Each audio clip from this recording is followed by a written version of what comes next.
I spent years trying to be good. I got told I was becoming selfish, but my therapist's one comment reframed everything. Everyone told me I was becoming selfish during my healing journey.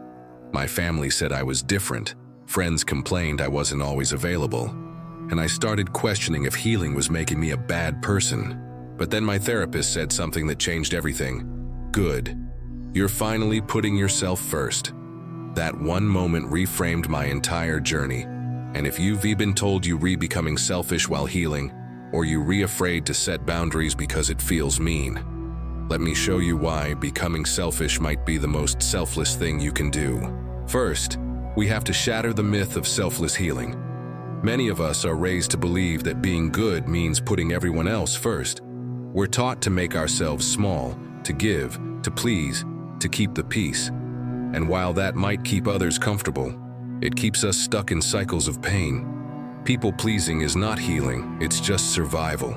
And you can't recover if your worth still depends on everyone else's approval. So what does healthy selfishness look like? It doesn't mean ignoring others or shutting everyone out.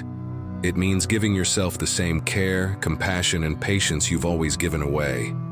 It looks like saying no when you need rest, choosing peace over chaos, and refusing to explain your worth to people who refuse to see it. Healthy selfishness is simply choosing yourself, and that is where true healing begins. Of course, the guilt trap is real. The moment you start healing, the people who benefited from your self-neglect will notice. Family might say you've changed. Friends might say you're distant. They don't want you to heal because your healing breaks the pattern that kept them comfortable. And that guilt can feel like a chain around your neck. But guilt is not truth. Guilt is just an echo of old programming, and it loses power when you keep choosing yourself anyway. You see, many of us struggle with the idea of putting ourselves first. We fear being alone or think that someone will see us as less valuable if we prioritize our needs. But here's the secret. Setting boundaries doesn't just help you, it helps others too. When you stop saying yes to things that drain you, the relationships that survive will be healthier, stronger, and more honest. Your healing invites people around you to grow as well.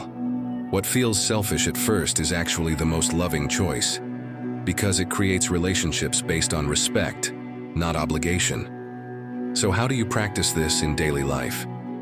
Here are 5 selfish acts that transformed my own healing journey.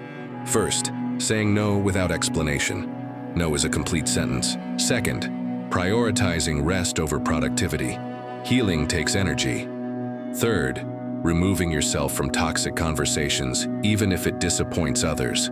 Fourth, asking for help instead of carrying everything alone.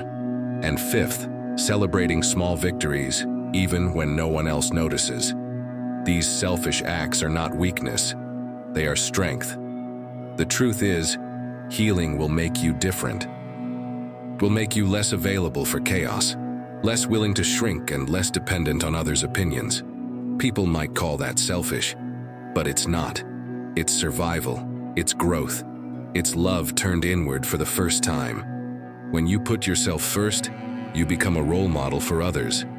Your actions have the power to inspire those around you to do the same. As you break free from the patterns of self-neglect, you send a ripple effect, showing others that it's okay to prioritize their own well-being.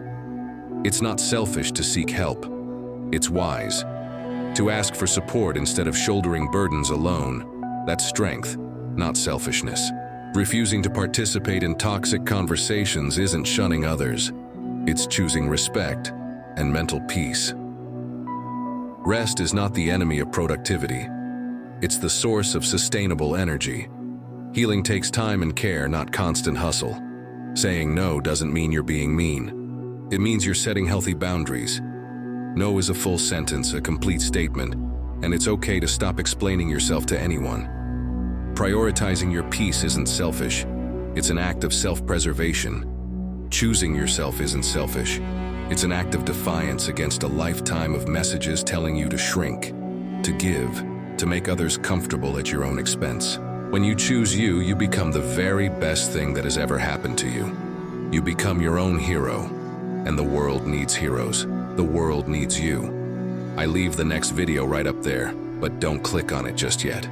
Make sure to subscribe if you want to heal your mind and break free of limiting beliefs. Okay, I'll see you there.